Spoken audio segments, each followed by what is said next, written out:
Live from the capital city, this is a Town Hall Roundtable, Illinois State of Affairs. Brought to you by Capital Blueprint and Stall's Furniture.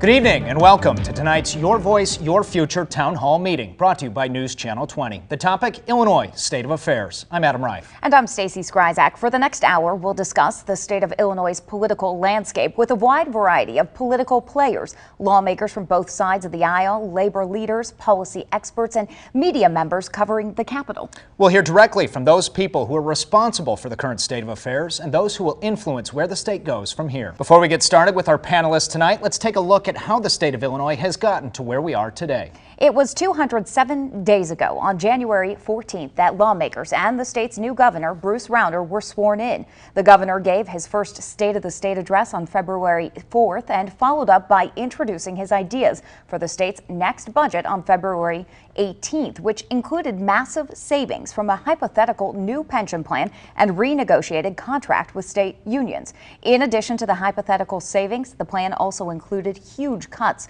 in order to present a balanced budget, which is required by the state's constitution. But Democratic lawmakers strongly oppose cuts of any kind that would limit the amount or scope of social services provided by the state. Instead, they proposed raising taxes to balance the budget. The Democrat-controlled General Assembly sent a budget plan to Governor Rauner on May 26th, just 5 days before lawmakers were set to adjourn for the summer.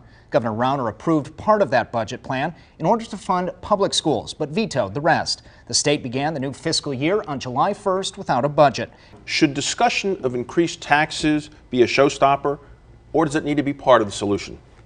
You know, I think that we have to look at a ton of reforms. If we don't reform our economy, the only discussion we're going to be having is tax increases. So we have to be talking about how to make the economy better, how to get more people working, more people paying taxes, so that the burden doesn't lie on the few. We are getting a lot of feedback. I've got the Facebook page right here behind me, and actually some of the questions starting to come in, so I'm going to relay those questions from you at home over to Mark in our commercial break. We've been asking a lot of questions over the last few weeks, and we wanted to know, what do you think voters can do to improve the state's budget process? Here are some of your thoughts. Joe writes, get commoners in the General Assembly. These people would know how to live within their means and stop this process that gives money away.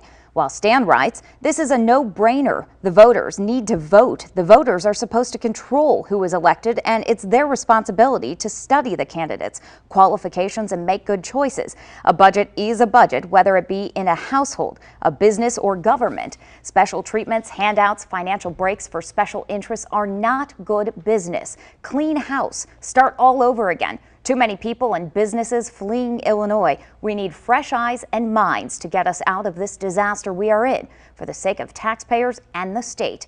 And Kevin writes, get rid of the crooks that are in office now, starting with Madigan and his corrupt cronies. I don't think that Governor Rauner won the election. I think that Governor Quinn lost the election.